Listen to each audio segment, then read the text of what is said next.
Classificação indicativa. Livre para todos os públicos.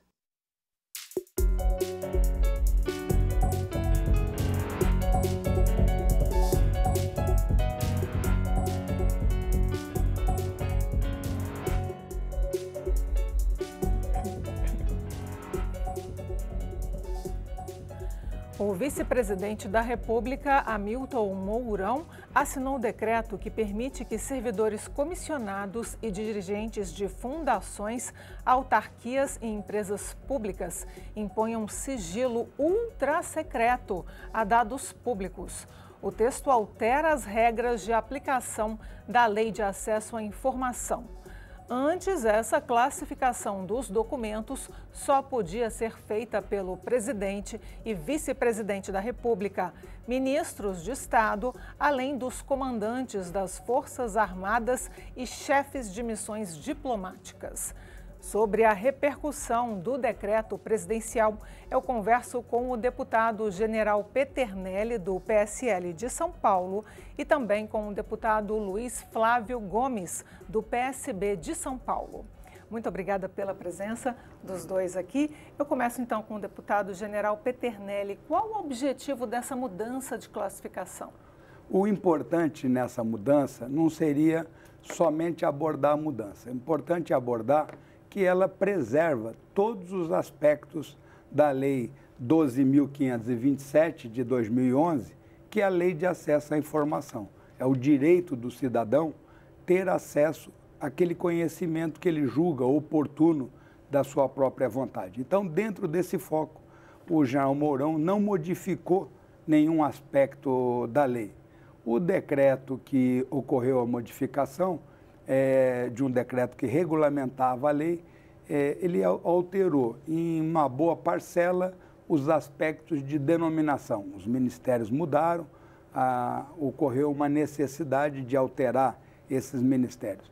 Além disso, você tinha uma classificação desses documentos secretos pelas autoridades que você nominou. Os ultrasecretos estavam nesses níveis.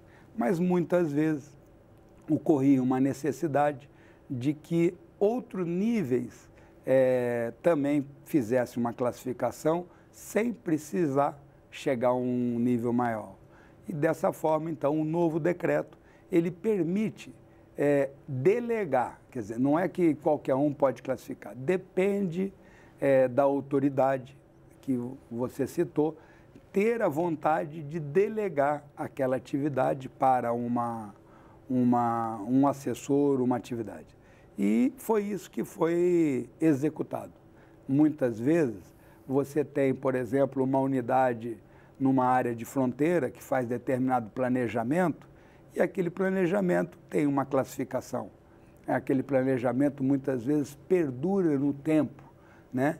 E muitas vezes nós sabemos que dentro da classificação de ultrasecreta, de secreta e dessa parte reservado, você, para cada um, tem um tempo em que aquilo deva permanecer. Não significa, muitas vezes, falar, não, isso aqui é ultrasecreto, mas muitas vezes você tem um plano de defesa numa região de fronteira. Aquele plano vai perdurar, né? Ele não tem nada de extraordinário, mas você procura dar uma classificação que permita que ele fique com o seu grau de sigilo durante o período de cada um desses elementos. Nós temos para o ultrasecreto 25 anos, para o secreto 15 anos e para o reservado 5 anos. Então, ele também é um fruto dessa situação.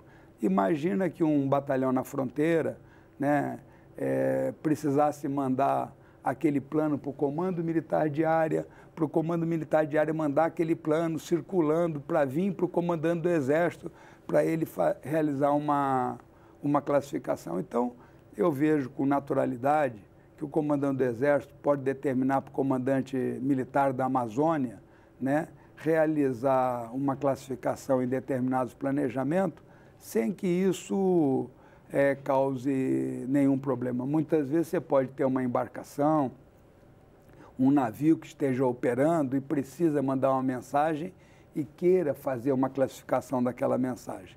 E, então, está natural. O que é importante no contexto é que todos os aspectos, né, da administração pública e das atividades sejam o mais transparente possível. A própria lei... Pois é, o senhor me deu a deixa, então vou interromper. Não, à disposição. Não iria na contramão da transparência, porque a lei ela leva o nome acesso, Lei de Acesso à Informação. Eu me preocupo, por exemplo, no meu caso, o trabalho do jornalista, na prática, de que forma isso repercutiria na investigação? Isso, começando então pelo básico. Atos privados nossos, da nossa vida particular, a regra absoluta é o sigilo. Excepcionalmente, um juiz, hoje eu sou deputado, estou deputado, mas já fui juiz muitos anos, um juiz então decreta a quebra do sigilo. Atos privados, atos particulares. Atos públicos é o contrário. Dentro de uma democracia, particularmente a democracia participativa nossa, o ato público, em regra, ele é público. E tem que ser público. Por quê? Porque aí se garante transparência, o bom exercício da democracia e a descoberta da verdade. A primeira palavra que o nosso presidente pronunciou no discurso dele, logo após a eleição, ele disse a verdade e depois falou outras 8.000 palavras. A verdade. No decorrer da campanha, os candidatos, todos, inclusive o Bolsonaro, falou muito em transparência. Meu governo será transparente, meu governo será transparente. Então, assim, a lei da Dilma, de 12.527, veio disciplinar, foi em 2011, né, Isso, general? 2011. General deputado, nosso 18 de novembro. Então, essa lei veio disciplinar e estava indo relativamente bem já, porque o jornalista tem todo o direito de ser informado, o público tem, o povo tem o direito de saber a verdade. E mais, os governos não têm o que esconder, salvo razões como o nosso colega Peternelli acaba de mencionar, uma informação sigilosa de fronteira, um projeto de energia nuclear. Informações estratégicas. Estratégicas. Tem que segurar. Isto eu não posso divulgar. Isto é excepcional. Isto é excepcional. Agora, o ponto nevrálgico, que é o seguinte, se a regra é a transparência nos atos públicos, depende de quantas pessoas vão poder decretar este sigilo, ou ato reservado, ou ato secreto, ou ultra secreto. Se eu colocar muitas pessoas para decretar sigilo, evidentemente que a transparência diminui. Então, a quantidade de gente, é aí só que eu critico o general Mourão, pelo decreto dele novo. Critico no sentido construtivo, que temos que dialogar e descobrir o ponto de equilíbrio. Porque a colocação que o general Peternelli fez está correta. Eu não posso passar agora tudo pelo ministro. O ministro não vai ficar agora vendo todas essas coisas. Eu tenho que delegar funções. Só que a questão é de dosagem. O remédio ficou muito forte. Por quê?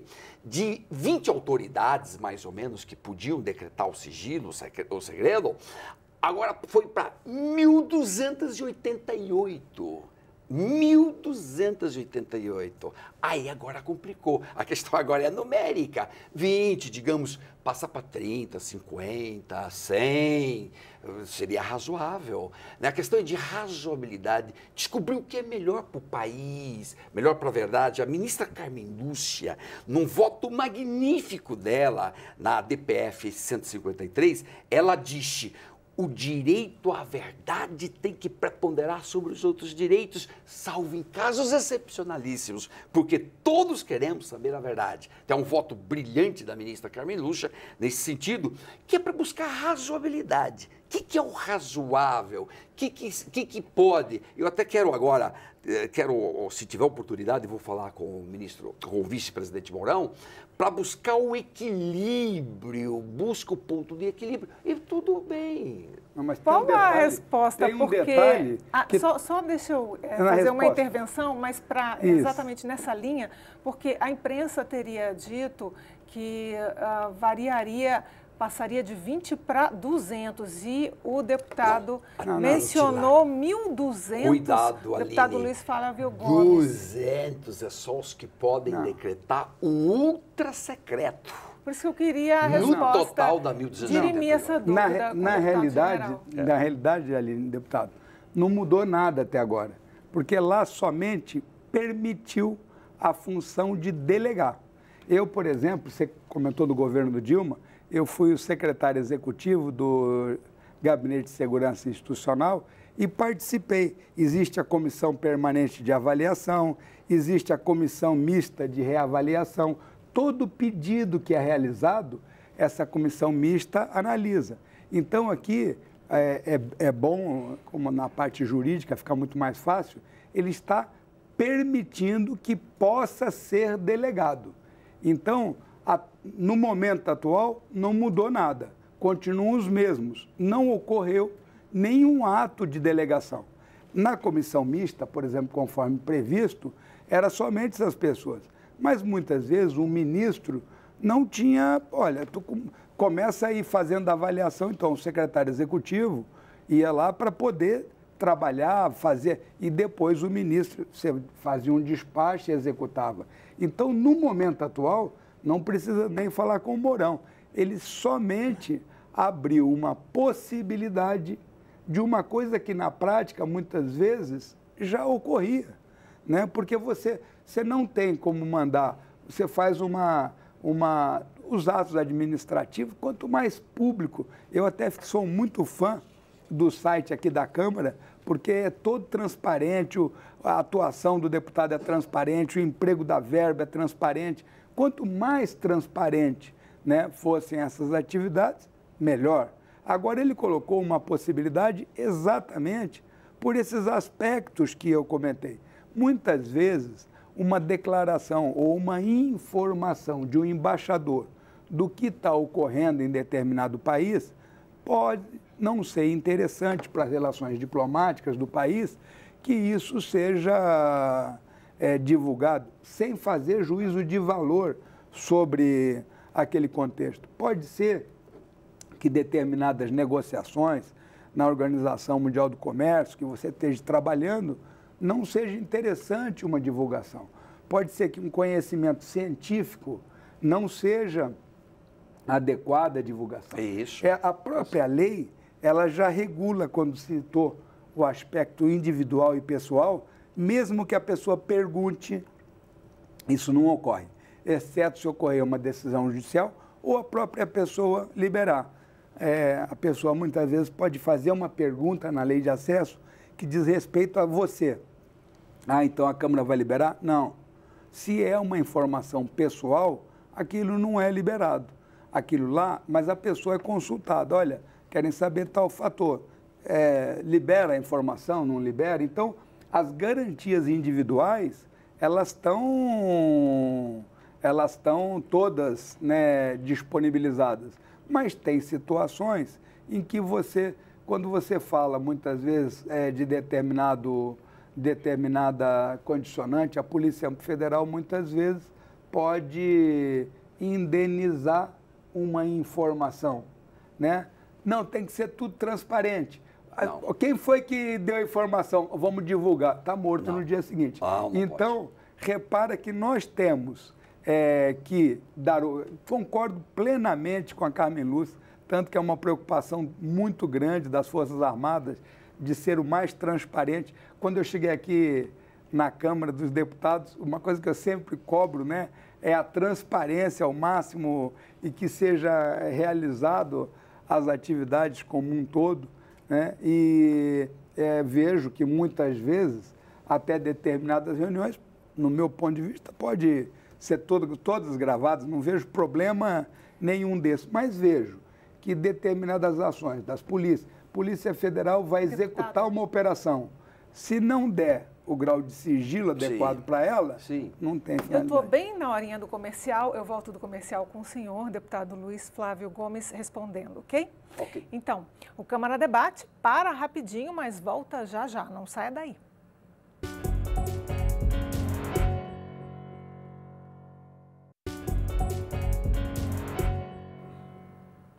O Câmara Debate está de volta. Eu converso com os deputados General Peternelli, do PSL de São Paulo, e Luiz Flávio Gomes, do PSB, também de São Paulo.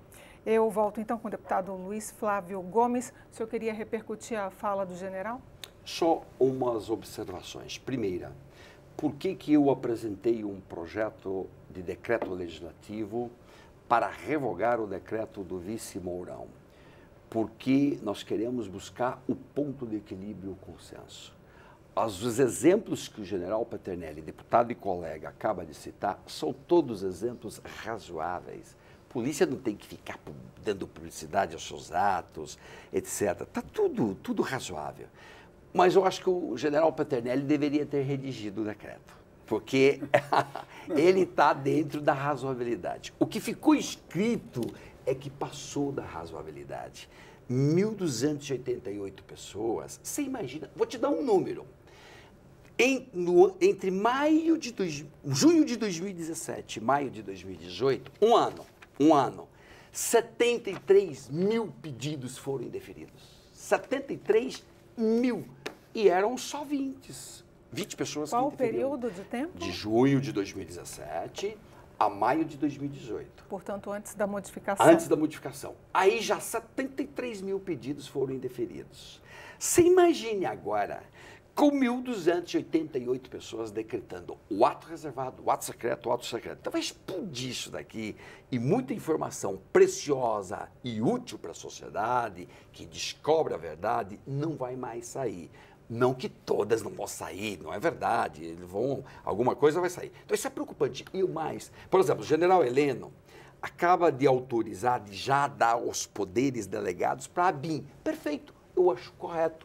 Porque achar que a ABIN não é bem ela que está preparada para dizer se o documento é secreto ou não, é a ABIN. Até aí, perfeito. Agora, as embaixadas, pega a embaixada da Rússia, nossa embaixada da Rússia, o embaixador já deu poderes lá para todo mundo para decretar o ato secreto, aí já extrapolou. E mais, o grave agora, é que esses cargos, 1.280 cargos, não tem responsabilidade política, são cargos comissionados, de gente que não tem estabilidade no cargo comissionado. Ele pode ser estável no serviço público, não no comissionado. E para dar uma informação como essa, o ideal é que quem diz secreto assuma a responsabilidade política por decretar secreto o ato. Porque se depois tiver consequências disso, você vai se responsabilizar politicamente. E os comissionados não podem, porque e é tudo comissionado, porque o comissionado é um cargo de exoneração em qualquer momento. Então, esses problemas todos são graves, eu coloco isso para agora. E depois tem o problema constitucional e o decreto. Por que o decreto tem que tomar cuidado, o decreto? O decreto não pode ir além da lei. A lei falou X, observe a lei. Decreto é para regulamentar um ponto aqui, um ponto ali. Agora, um decreto que amplie tanto o número de pessoas que decretam o sigilo, puxa, esse decreto vai diminuir a informação. Se eu diminuir a informação, a lei vai perder muito da sua força. E a democracia mais é a verdade, descobrir a verdade, salvo aqueles pontos que o general mencionou, que eu concordo plenamente, onde o sigilo tem que ser preservado. General Peternelli. Uma coisa interessante, Aline, eu vou ler aqui, dentre as correções, uma que ocorreu. A classificação da informação no grau ultrasecreto pelas autoridades previstas, essas delegadas, do inciso do caput, deverá ser ratificada pelo ministro de Estado no prazo de 30 dias. Então, repara que, na realidade, esse nível de informação, nós estamos procurando ser ágil nas ações e nas necessidades.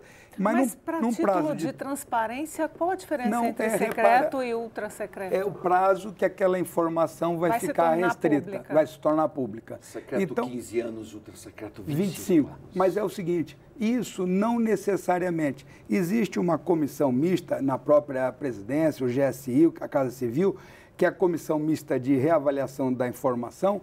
Elas são classificadas e desclassificadas num prazo muito menor. Muitas vezes você faz um plano de evacuação de determinados brasileiros em determinadas áreas, em determinada embaixada. Aquele plano pode ser permanente. Então, ele precisa daqueles 25 anos, não é bom, muitas vezes, até tornar público, a lei permite ainda uma recondução. Agora, tem planos, você faz um plano, por exemplo, da Polícia Federal. Aquele plano da Polícia Federal, ele tem um grau de sigilo elevado, como da própria BIM, mas quando aquela operação ocorreu, ela já não é mais reservada. Então, essa comissão já libera normalmente. Desses itens que muitas vezes se falou, das perguntas que podem não ser respondidas, muitas delas dizem respeito às garantias individuais. A pessoa pode perguntar no formulário, deputado, o que quiser, mas só é respondido se fere a parte individual, você tem que dizer, olha, não pode. Mas não que esteja negando, eu como fiz parte da comissão, a comissão, todos os integrantes, e era no governo da própria presidente, agora, o Exército sempre procurou, nesse contexto, ser o mais transparente possível. Você só tem que manter reservado e classificado assuntos desse tipo que o próprio deputado concordou. E repara que ele ainda tem que ser ratificado. Muitas vezes você faz determinados acordos com determinados países, né, que passa pela CREDEM e que tem um nível de reserva, porque ocorreu uma necessidade. Mas nada do que o Mourão executou vai tirar aquilo que nós temos que prezar, que é sermos transparentes, que é dar conhecimento dos atos à população, executar o que é necessário e também, se houver excessos, como no caso que citou, olha, já teve um monte, teve um que foi lógico. Você imagina, Aline, que a ABIN não tinha capacidade de classificar um documento nesse nível. Então, a delegação do general Heleno... Foi correta. Foi correta, então, e a lei anterior não permitia. Então, aqui somente está flexibilizando essa possibilidade para esses casos em que a divulgação da informação ela não é positiva para a própria população por vários fatores. A gente está no finalzinho do programa, eu queria falar um pouquinho sobre a sua expectativa, deputado Luiz Flávio, do andamento do seu projeto de decreto legislativo, que gostaria de pelo menos uma negociação, né, com um decreto presidencial, já que as comissões ainda não estão trabalhando. De que forma que o senhor pretende abordar? Correto, estamos esperando as comissões, serão instaladas agora, essa semana, na próxima semana. Em seguida, esse tema vai entrar em pauta rapidamente. Certamente nós iremos convocar alguém do Executivo para ver o que se pode fazer. Se for um número razoável, proporcional, tranquilo, que vai passar um número razoável, só não queremos que tanta gente possa decretar sigilo e gente que não tem estabilidade no cargo. Um cargo comissionado não tem estabilidade, embora depois tenha, de fato, o mecanismo da ratificação pelo ministro. E lembrando que a gente estava conversando aqui, é informação de toda a União, não é só, é um decreto presidencial, mas que não diz respeito somente ao Executivo. Não, todos os órgãos públicos estão afetados, né? Então, vamos por aí, nós queremos, então, algo construtivo, né? Não vamos destruir nada, não. Agora, a verdade é importante, a história nossa, ela é contada por meio de documentos. Então, é importante não subtrair do povo a possibilidade de saber fatos históricos. Então, todo documento público pertence ao patrimônio público, pertence a nós.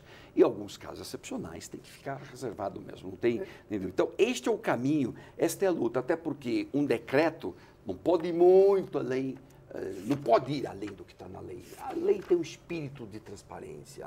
Vamos manter o espírito dela. E é o que o presidente Bolsonaro falou em sua campanha. Transparência, transparência. E a primeira palavra dele, que ele falou no discurso, foi a verdade. Então, bora lá. Vamos para a verdade. Eu já estou no finalzinho. Isso é tão importante que a própria lei, o decreto, deputado, ele determina que esses documentos, tão logo vençam o prazo deles, eles sejam mandados para o Arquivo Nacional e estão disponibilizados para toda a população.